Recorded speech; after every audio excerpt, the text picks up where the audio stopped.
All right. Good day, ladies and gentlemen. I'm Kyle Kane, the Chief Marketing Officer for NoPody Studios. And today I am very, very proud to bring one of my good friends and our marketing maestro to the table, PK Naidoo. How are you, Hey, PK? hey, Kyle, what's going on, brother, man? How you doing down in Jacksonville? Doing great. Doing great. Getting settled into this new house here. Cool, cool. So, PK, since you joined the studio, it's been really exciting for me personally, just because we have a personal history as well, knowing each other all the way back since high school. I'm also interested, as we source ideas from every corner of the globe, it's important for us to bring diversity in thinking. And you're actually the first person from NoPody Studios that was originally born in South Africa. Is that right? Correct. I was born in South Africa, Durban on the southeast coast. I like to say it's kind of like the Miami of South Africa. It's got the beach right there. It's got that kind of vibe. The weather's always nice. It gets a bit humid and the rain is a bit off, like just like everywhere in Florida. But just the vibe and the town itself and people wanting to be colorful and look good and do their thing. It's got that Miami vibe. And then, yeah, from South Africa, my parents moved over here to the U.S. At the time around when I was born, apartheid. We were in the middle of apartheid. It was prior to Nelson Mandela taking over, so it was a tough time to live in that country, to say the least. Having certain groups marginalized and just the segregation that was going on, it just didn't seem like something that my father wanted his boys to grow up in. So he took my mother, my brother, and I, and he brought us over here to New York City first, and we lived there for a couple months, and then I moved to Lodi, New Jersey. Wow. Very interesting story. And I guess it's what they say, struggle builds character. So good to Yeah, have and you here. specifically the fight against apartheid, they called the struggle. So Literally. Wow. Very cool. Well, today we're here to talk about influencer marketing. So I know one of your primary focuses with the studio has been influencer marketing. So let's start in the beginning. What is an influencer? well, the influencer is someone that an audience trusts. It's someone with a large online presence, a large following, and there's a reason for that. It's their friends, their followers. Word got out that this is someone that is authentic, someone that we can trust, someone whose word is worth listening to. And because of that, an influencer can help companies build engagement, brand awareness, and even drive sales. So that's just a little bit about, a quick background of what an influencer is. I'll give you an example of one of my favorite influencers. It's a gentleman by the name of Sunnyside, and he hosts a YouTube channel called the Best Ever Food Review Show. So that's something that I love watching because I love traveling the world. I love culture. I love new foods. And so if I want to learn about something food related or travel related, I know that his journey and his preferences are very similar to mine. He likes to go off the beaten path. He likes to really be submerged into the culture. And so for me, that's someone that I like to trust. And he's an influencer for me. Very cool. So what I heard was the authenticity, but I also heard you say that he kind of reminded you of yourself, or some of the same mission, values, guiding principles. So do you think that that's an integral part of influence? Is that the community or the audience can see themselves in that particular influencer? Is that a prerequisite, or is that just a nice to have? I wouldn't say it's a prerequisite. It's definitely nice to have, and it helps you resonate with your audience more. But it could be something that the audience sees in you that they wish that they were. It's not that they are that, but they want to be that. And so by listening to you, seeing what you do, seeing the things that you go through, the audience has easier access to those different things and different brands or different places or different services in general. Yeah, that's a great point, because from a marketer, we're always marketing aspirationally, right? So what I heard from you is that it's either you see themselves as a part of your group, as a peer, or it's someone that you aspire to be like, or someone whose life you aspire to be like. So that's a great point. So now that we understand the fundamental idea of what an influencer is, what is an influencer campaign and why is that important to a brand? So influencer campaign, and we're going to talk specifically about the influencer campaign that we ran for our crowdfund round through Republic. Okay. So an influencer campaign is gathering a group of influencers to drive a specific objective or initiative. And in this case, it was to drive traffic towards our republic.com page and get the public to invest a little bit more. And so with that, we had to go through a process of onboarding. And so what we did is we utilized an influencer management system.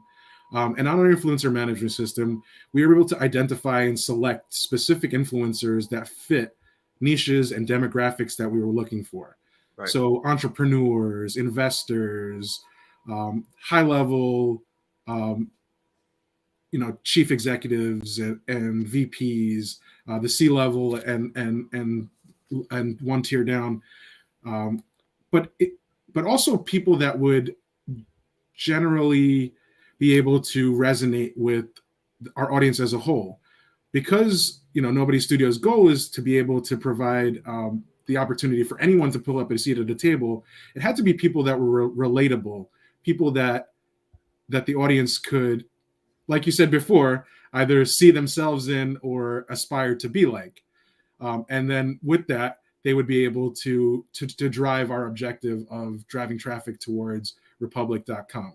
So after we identified and selected the influencers that we were looking to partner with, the first thing we did was create a brief. So the brief basically it gave an overall view of the objectives, some of the key messaging that we would like the influencers to use, and then the deliverables that we were expecting in return for the compensation that we agreed to. From there, the influencers were able to look at the briefs, decide if it was something for them, and then they would respond back to us. Once they responded back to us, that's when we got into the thick of things with compensation and to try to figure out, if we wanted them to post a post in a reel on Instagram, what were they looking for? What could we agree to that would be fair for them to receive as compensation? Once that was taken care of, they had sent in that sorry about that. They had sent in. We asked them to send in rather a example of what it is that they were looking to post. This was so that we could have an overall view of and control over what it is that they were posting. But at the same time, our most important message to them before they recorded this, their posts, was that they needed to be authentic and stay true to their audience, because that's the most, like as we said in the beginning, that's the most important thing that we need to do, is make sure that we're not alienating their audience by bringing our brand into their brand. We want to make sure that there's a synergy there, and that there's something that their audience says, hey, this definitely seems like something that Sonny would go along with. For example, going back to my example. So that's the next step, and then after that, they would post. After post, then it's out there in the world, and we see how the traffic adds up after that. So just to recap for our viewers, so it sounds like first using a system of some sort with some parameters that are key to the studio to understand and select what influencers we're going to go to market with. And then it sounds like you put together a play sheet to explain to the influencer what was required and some best practices. But from there, it sounds like there was sort of like this gray area where what our message is from the studio perspective that we want to convey. But we also know that if it's in our voice, it's not going to be authentic. And going back to what you said in the beginning, authenticity is the key, right? So now I'm trying to figure out, what is this like gray area between the message that we want to deliver and the influencer converting that message into their own voice? Is there, it sounds to me like there's some some room there for something to go wrong, like the old telephone game, right? It's like you whisper something on one side and by 20 people hear it, and now it's a whole different message. So can you talk to me about, any challenges with that? Like, was there anything that went wrong there? For the most part, our influencers were, because they were coming from niches and demographics and categories that we were looking for. They were already used to speaking on investment and speaking on doing better for yourself. So it was a natural fit. The gray area, there was a bit of a gray area, but because we selected individuals that were synergistic with our mission, the gray area was a lot smaller than you would think. I could see if you cast a wide net and just try and get as many influencers as you can, where that could go wrong. But for the most part, I mean, there wasn't too much back and forth. It was fairly straightforward. We provided examples of how we would like the message to read or to sound, and then allowed for them to put it into their own words and have their own have their own voice on it. There was a time or two where we had to say, hey, listen, we have to, let's go back and fix this or fix that, which did add to the time that it took to get from contacting the influencers to going live. But that was one of the speed bumps that we learned along the way, and that we were looking to improve on for the future. Cool. So it sounds to me like, what I'm hearing, and to recap for our audience, is that quantity is not as important as quality, and that if you are careful with the selection and that you only focus on influencers who actually share the same principles and have the experience and have the voice that's similar to what you're looking to portray, then that can shrink the gray area of the things that could go wrong in the telephone game of influencer marketing. Is that accurate? For sure. And even more so, one of the influencers that really did best for us was a gentleman by the name of David Quintieri, and who hosts the Money GPS channel on YouTube. Shout out to David. Thank you, David, for your support. And so David was able to set up an interview on his channel between Mark, our CEO, Greg, our CFO, and Barry, our CIO, or Chief Incubation Officer. And so with doing an interview like that, he was able to ask the questions that he wanted to know as an investor, and then also his audience wanted to know it as an investor. So that really provided a relationship and a symbiosis, if you will, of the perfect match. And so we were able to, like I said, his investments really helped us in our overall campaign because of how great of a match it was. Yeah, very cool. So tell me some of the things that went right with the campaign. It was a lot of fun. We reached a lot of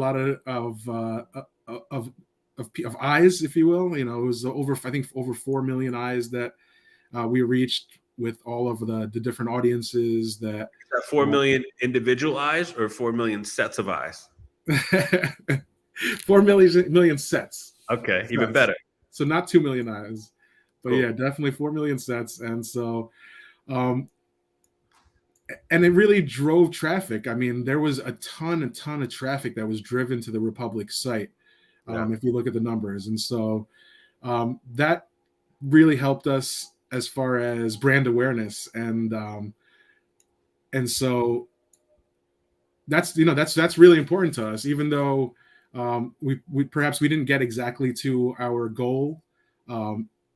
We monetarily, as a company that was just starting off and didn't really have that many eyes on it to begin with, the brand awareness that these influencers provided was invaluable.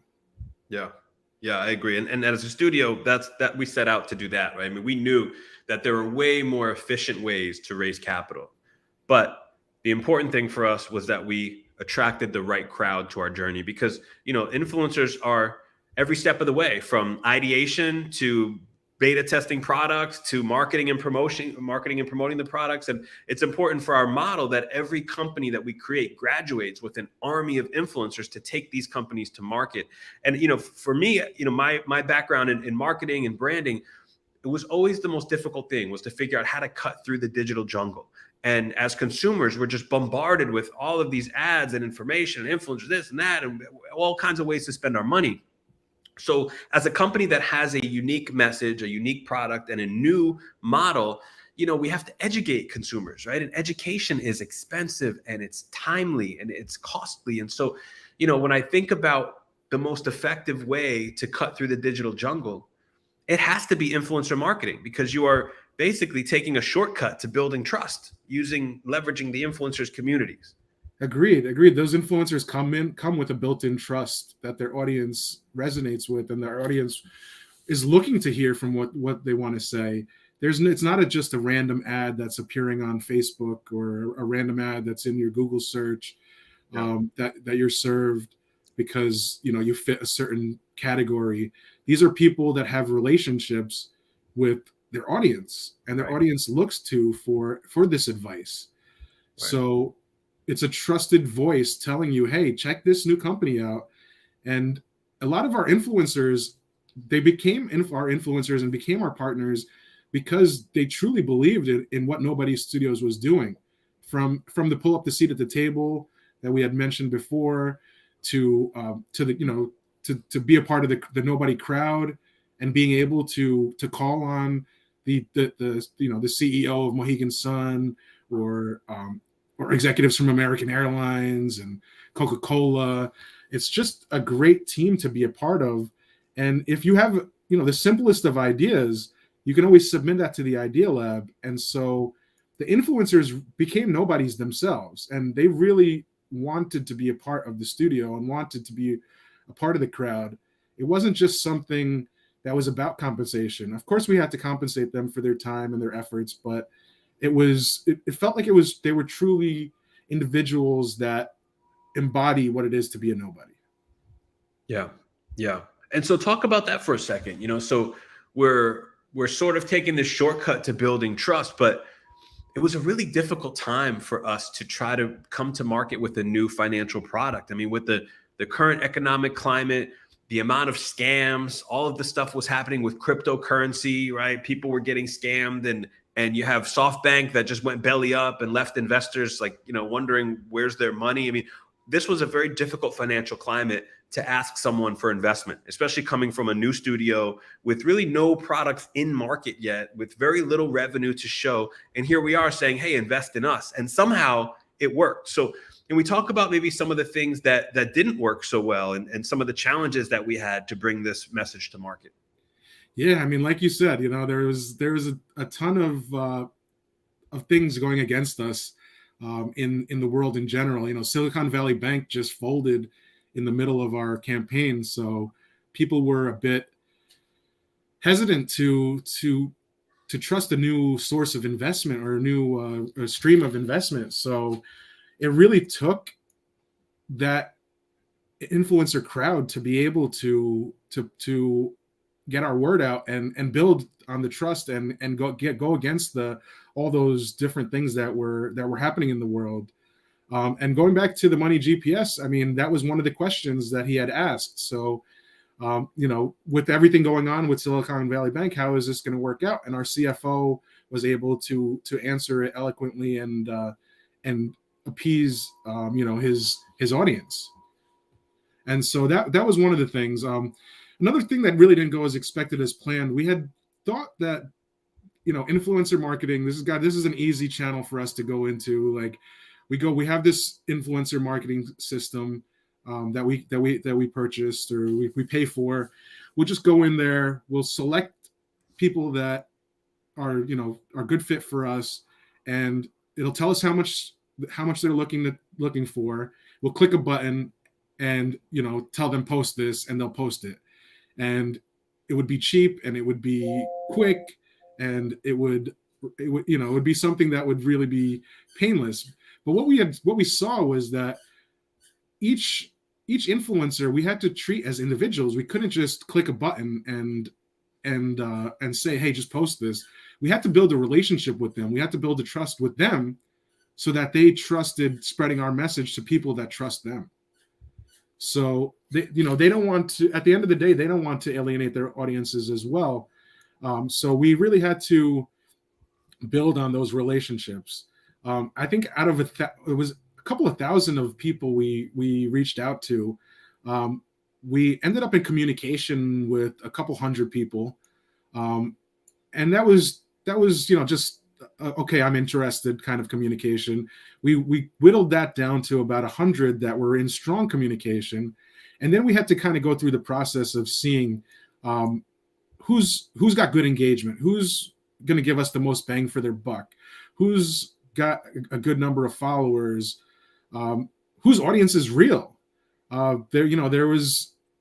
There's something that we noticed that in the campaign where there's a lot of companies that are taking over individuals' accounts because influencer marketing is becoming such a huge industry that it's becoming more and more corporate. So companies find individuals' pages, take them over, and now going from an audience that is 100% real, the audience they just care about the numbers at the end of the day. Like, how many followers do I have? Then I can charge more money, because that's usually what it's based on. Most influencers charge on the number of followers that they have. And so if these companies can take over and really like boost up the followers, whether it be real or not, they don't care. They just want to see 1 million followers, 2 million followers, so that they can charge $20,000, $30,000. There was a lot of that we had to filter out and make sure that we, like you said before, we were getting a good quality influencer and someone that we would be able to grow with, someone that we would make a relationship that would be long-term. Yeah, I echo both of those sentiments, and I'm certainly guilty of it. When we first started this crowdfund and we were planning in December of last year, I was thinking, okay, it's holiday season. These influencers will just take the opportunity to make a quick buck. They're going to click accept, click repost, and all of a sudden we would have, millions of engagement around the world. And that is certainly not what happened. These influencers really wanted to know who we were. They wanted to know what we were about. They wanted multiple touch points within our organization to make sure that our messaging was aligned. And ultimately, they had to understand the concept before they felt comfortable to promote. Right. I mean, we weren't promoting lipstick or a soft drink or headphones or something that was simple and straightforward and a tangible product that people could put their hands on and say, hey, it's Christmas time, put these headphones on, and they sound great, they look awesome, and people are gonna notice you because of them.